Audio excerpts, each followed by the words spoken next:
Hello students, welcome to our YouTube channel ACBGA.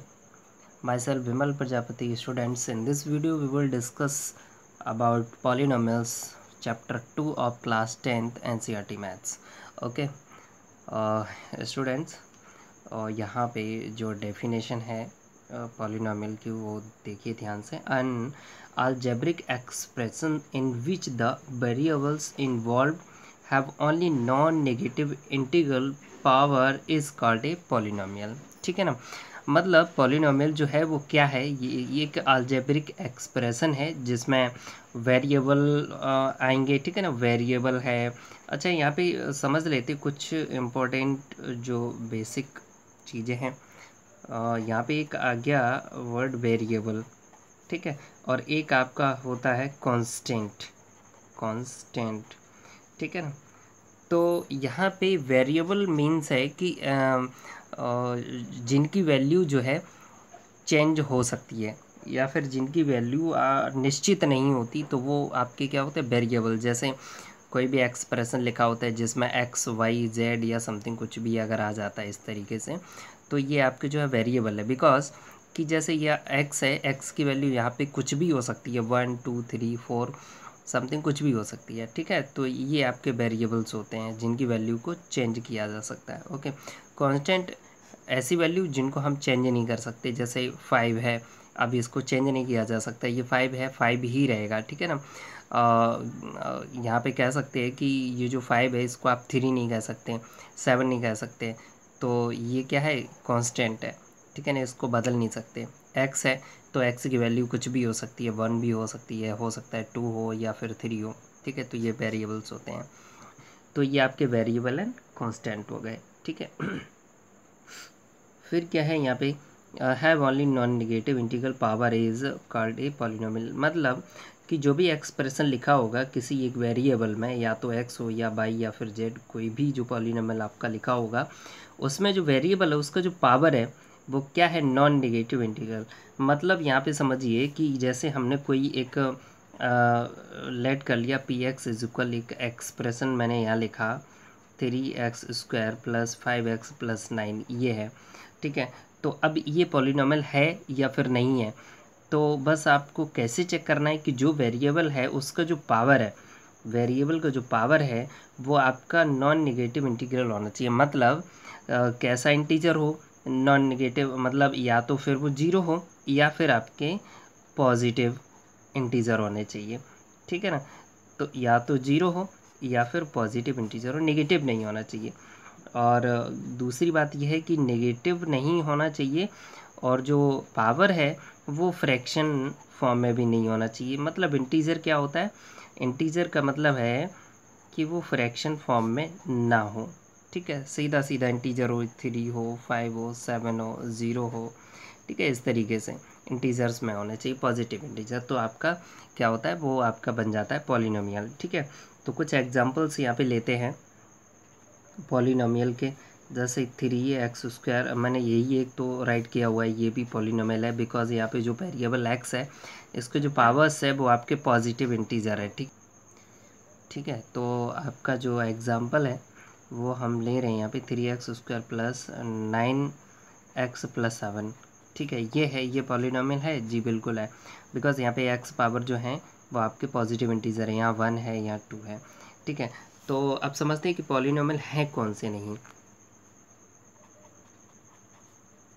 9x² + 7x power -1 + 3, ये polynomial नहीं है because यहाँ पे x पावर जो है कैसा है, नेगेटिव इंटीजर आ गया, तो ये पॉलिनोमियल नहीं है। ठीक है, और कौन से पॉलिनोमियल नहीं होते हैं कि कोई भी आपका एक्सप्रेशन लिखा हुआ है जिसमें x पावर यहाँ पे सपोज दैट आ जाता है फ्रैक्शन फॉर्म में। ठीक है, तो ये भी पॉलिनोमियल नहीं होगा।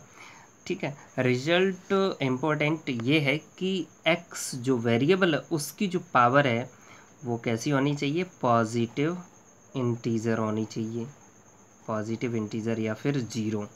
ठीक है ना, पॉजिटिव इंटीजर और 0। ठीक है, अगर 0 है तो भी हम उसको जो है पॉलिनोमियल बोल देते हैं। अब पॉलिनोमियल के टाइप्स को समझते हैं अकॉर्डिंग टू टर्म्स, ठीक है ना। तो इसको भी थोड़ा सा देख लीजिए। जैसे अगर वन टर्म ओनली, जैसे कोई एक्सप्रेशन ऐसा है जिसमें ओनली वन टर्म ही है, तो वो आपका होता है मोनोमियल, मोनोमियल, ठीक है।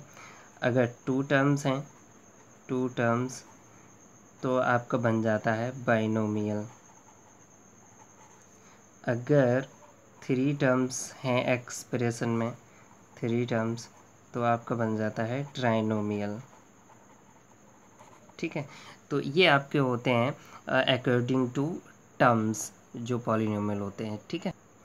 अब यहाँ पे कुछ एग्जांपल्स भी समझ लेते हैं। जैसे मोनोमियल का जो एग्जांपल है वो क्या है, जैसे 3x², तो ये क्या है, मोनोमियल, बिकॉज यहाँ पे ओनली वन टर्म है, ठीक है। बाइनोमियल है आपका, अब यहीं पे अगर 3x² में हम एक टर्म और ऐड कर दे, दो टर्म हो गए, तो बाइनोमियल बन गया। थ्री टर्म्स का मतलब है कि थ्री टर्म यहाँ पे, सॉरी ट्राइनोमियल जो है, ट्राइनोमियल्स जो है उसका मतलब क्या है कि थ्री टर्म्स होने चाहिए, ठीक है। 3x² + 5x + 9, ये थ्री टर्म हो गए, तो यहाँ पे ये क्या बन गया, ट्राइनोमियल बन गया, ठीक है। अकॉर्डिंग टू डिग्री समझते हैं। अकॉर्डिंग टू डिग्री जो टाइप्स ऑफ पॉलिनोमियल होते हैं वो क्या है, तो यहाँ पे बहुत ध्यान से आप लोग समझेंगे कि अकॉर्डिंग टू डिग्री जो है टाइप्स ऑफ पॉलिनोमियल क्या है। तो सबसे पहले तो डिग्री को समझते हैं कि डिग्री है क्या, ठीक है। कोई भी अगर आपका पॉलिनोमियल लिखा हुआ है 3x⁵ + 9x + 3x² + 7x³ + 9, जैसे ये मैंने एक एक्सप्रेशन लिखा, ठीक है। तो यहाँ पे हम समझते हैं कि डिग्री क्या है। डिग्री का मतलब है कि जो भी एक्सप्रेशन आपका राइट किया हुआ है उसमें जो हाईएस्ट पावर है, किसी भी कोई भी टर्म है, यहाँ पे चेक करते हैं कि जिसका जो जो एक्सप्रेशन लिखा हुआ है इसका जो हाईएस्ट पावर है वो आपकी डिग्री होती है। तो यहाँ पे मुझे टर्म्स देखने हैं और ऐसे टर्म्स देखने हैं जहाँ पे हाईएस्ट पावर आपको मिल जाए। जैसे यहाँ पे बात करें, यहाँ तो x है ही नहीं, वेरिएबल है नहीं, मतलब यहाँ पावर 0 है x का, यहाँ x पावर 3 है, ये 2 है, ये 1 है, और यहाँ पे x पावर 5 है। तो यहाँ पे जो हाईएस्ट पावर आप देख पा रहे हैं क्या है, 5, ठीक है। तो जो हाईएस्ट पावर होती है एक्सप्रेशन की वो आपकी होती है डिग्री, ठीक है। तो डिग्री इसकी जो एक्सप्रेशन है, ये एक पॉलिनोमियल है, इसकी डिग्री क्या होगी, 5 होगी, ठीक है ना। और डिग्री हम कब बताते हैं, जब कोई भी एक्सप्रेशन पॉलिनोमियल बोल सकते हैं तो हम उसकी डिग्री बता सकते हैं। अगर एक्सप्रेशन मतलब पॉलिनोमियल नहीं है तो उसकी डिग्री भी हम नहीं बताएंगे, ठीक है। तो अब समझते हैं डिग्री के अकॉर्डिंग जो है पॉलिनोमियल किस टाइप से होते हैं। तो फर्स्ट आपका जो केस है वो ये है कि जैसे अगर कोई भी आपका पॉलिनोमियल है वो अगर राइट किया हुआ है जिसमें वेरिएबल का जो पावर है, या फिर कह सकते हैं कि जो डिग्री है वो अगर 1 है, डिग्री अगर 1 है, तो ये आपका बन जाता है लीनियर पॉलिनोमियल, ठीक है। सेकंड केस है कि अगर यहीं पे पावर 2 हो जाता है, मतलब डिग्री अगर किसी भी पॉलिनोमियल की 2 हो, तो वो आपका बन जाता है quadratic polynomial, okay, quadratic polynomial. Third case आपका बनता है कि अगर किसी भी पॉलिनोमियल की डिग्री 3 है, किसी भी पॉलिनोमियल की डिग्री अगर 3 है, तो वो आपका बन जाता है क्यूबिक पॉलिनोमियल, ठीक है, क्यूबिक पॉलिनोमियल। फोर्थ केस है कि अगर डिग्री 4 है, डिग्री 4, तो इसको हम बोलते हैं बाइक्वाड्रेटिक पॉलिनोमियल, ठीक है। तो इस तरीके से ये टाइप्स हैं अकॉर्डिंग टू डिग्री, ओके। समझते हैं स्टूडेंट्स। अब नेक्स्ट टॉपिक आपका जो है कॉफिशिएंट को भी हम यहाँ पे समझ लेते हैं। कॉफिशिएंट स्टूडेंट्स, कॉफिशिएंट जो है इसको समझिए बहुत ध्यान से कि कोई भी आपका पॉलिनोमियल गिवन है 3x⁵ + 7x⁴ + 6x⁴ + 2x² + 9, let's say ये आपका पॉलिनॉमियल गिवन है। तो कोफिशिएंट यहाँ पे जैसे हम फाइंड करते हैं, इसको बहुत ध्यान से समझिए, विद एग्जांपल हम आपको समझा रहे हैं। कोफिशिएंट ऑफ एक्स स्क्वायर अगर गिवन है तो एक्स स्क्वायर का कोफिशिएंट क्या है, तो एक्स स्क्वायर चेक कीजिए कहाँ है ये। तो एक्स स्क्वायर में जिस नंबर का मल्टीप्लाई है विद साइन, ठीक है, तो वो आपका कोफिशिएंट होता है। तो एक्स स्क्वायर का जो कोफिशिएंट है वो क्या है, +2। और प्लस को लिखो या ना लिखो कोई फ़र्क नहीं पड़ता। तो एक्स स्क्वायर का जो कोफिशिएंट है वो क्या है, 2, ठीक है ना। अब यहीं पे कोफिशिएंट ऑफ बात करें एक्स की, कोफिशिएंट ऑफ एक्स, तो यहाँ पे एक्स है कहीं, नहीं है, मतलब एक्स पावर 1 यहाँ पे नहीं है, तो हम राइट कर सकते हैं 0, ठीक है ना। इसी तरीके से कोफिशिएंट ऑफ एक्स पावर 4, तो कोफिशिएंट ऑफ एक्स पावर 4 क्या है, 7 +7, तो 7 यहाँ पे राइट कर देंगे, ठीक है ना। अब यहीं पे सपोज एक टर्म और गिवन है -7x पावर 6, ठीक है, ये इस तरीके से अगर राइट किया हुआ है। तो अगर यहाँ पे आपसे कहा जाए कोफिशिएंट ऑफ x पावर 6 क्या है, तो x पावर 6 का कोफिशिएंट है, मैंने कहा था विद साइन बताते हैं, प्लस को हम लिखें या ना लिखें कोई फ़र्क नहीं पड़ता, बट आपको जो है माइनस साइन अगर गिवन है तो वो ज़रूर लिखना पड़ेगा, ठीक है ना। नेगेटिव आपका इंटीजर अगर गिवन है तो नेगेटिव साइन को भी आपको लिखना पड़ेगा, ओके। तो ये कोफिशिएंट ऑफ x पावर 6 क्या बना, -7। ये आपके हो गए कोफिशिएंट्स, ठीक है। ज़ीरो पॉलिनॉमियल को भी यहाँ पे थोड़ा समझ लेते हैं। ज़ीरो पॉलिनॉमियल अगर आपसे पूछा जाए कि ज़ीरो पॉलिनॉमियल क्या है, तो degree of A zero polynomial जो है वो नॉट डिफाइन होती है। मतलब क्यों होती है कि ज़ीरो पॉलिनॉमियल जो है वो क्या है कि ओनली वन टर्म होता है उसमें, a polynomial consisting of one term namely zero only. मतलब अगर ज़ीरो लिखा है तो ये ज़ीरो पॉलिनॉमियल कहा जाएगा, और इसकी डिग्री जो है नॉट डिफाइंड, बिकॉज यहाँ पे तो वेरिएबल ही नहीं है, ठीक है, तो यहाँ पे डिग्री की बात ही नहीं करेंगे, तो ये आपका ज़ीरो पॉलिनॉमियल होता है। तो अब हम समझते हैं कुछ एग्जांपल्स, स्टूडेंट्स ध्यान से इन एग्जांपल्स को समझेंगे। स्टूडेंट्स कुछ एग्जांपल्स हमने राइट किए हुए हैं यहाँ पे। क्वेश्चन समझिए, which of the following expressions are polynomial. ये जो एक्सप्रेशंस हैं इनमें कौन सा पॉलिनॉमियल है, तो फर्स्ट आपका जो है x³ - 5x + 2। बस आपको केवल इतना देखना है कि जो वेरिएबल जो गिवन है उसका जो पावर है वो आपका क्या होना चाहिए, पॉजिटिव इंटीजर होना चाहिए, ठीक है। तो यहाँ वेरिएबल x है तो x पावर यहाँ 3 है, यहाँ 1 है, तो ये पॉलिनॉमियल है, ठीक है।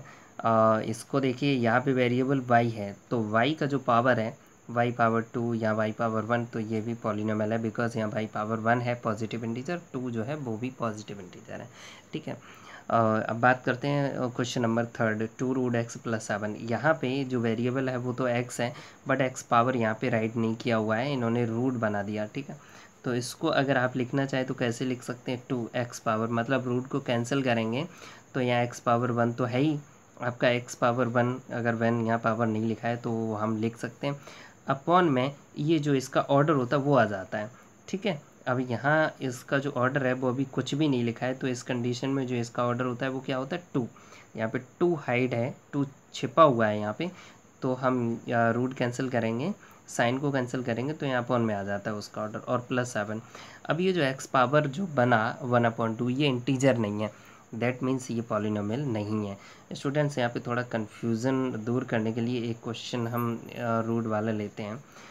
यहाँ रूट वाले जो आपके इस तरीके से लिखे होते हैं, जैसे यहाँ x पावर 3 आपका लिखा है, अगर यहाँ रूट साइन को अगर कैंसिल करें तो इसको हम कैसे लिखेंगे, x पावर 3 आपका तो है ये, अपॉन में क्या आ जाएगा, इसका ऑर्डर, तो यहाँ पे कितना है, तो ये आपका ये आ गया। अब यही आपका सपोज दैट इस टाइप से लिखा होता है, यहाँ 4 लिखा हुआ है, तो x पावर 3 में अपॉन में क्या आ जाता है, इसका ऑर्डर 4 आ जाता है, ठीक है। तो इस तरीके से आप रूट साइन को कैंसिल करके उसे पावर में कन्वर्ट कर सकते हो। अगर रूट कैंसिल हो जाता है, मींस पावर में जब आप कन्वर्ट करेंगे, पावर में कन्वर्ट करने के बाद यहाँ इंटीजर बन जाता है, तो आपका वो पॉलिनॉमियल बन जाता है, ठीक है। जैसे बात करें यहाँ 4 है और यहाँ x पावर 8 है, तो x पावर 8/4 बन जाएगा, x पावर 8 तो आपका है ही, अपॉन में क्या आ जाएगा, इसका ऑर्डर, तो 4 × 2 = 8, तो ये आपका x पावर 2 पॉजिटिव इंटीजर बन गया। तो इस कंडीशन में फिर वो पॉलिनॉमियल बन जाएगा, अगर कोई इस टाइप से टर्म अगर आ जाता है किसी भी एक्सप्रेशन में, तो वो पॉलिनोमियल होता है। ठीक है, तो अब ये -6 यहाँ वेरिएबल नहीं है, तो इसका मतलब ये तो है नहीं कि ये पॉलिनोमियल नहीं है, बट ये कौन सा पॉलिनोमियल है? Constant polynomial. ठीक है ना, तो इस कंडीशन में आप इसे बोल देते हैं कांस्टेंट। ठीक है, तो ये आपके कुछ एग्जांपल्स थे पॉलिनोमियल के। समझते हैं स्टूडेंट्स नेक्स्ट वीडियो में एक्सरसाइज को, एक्सरसाइज 2.1। Okay, thank you.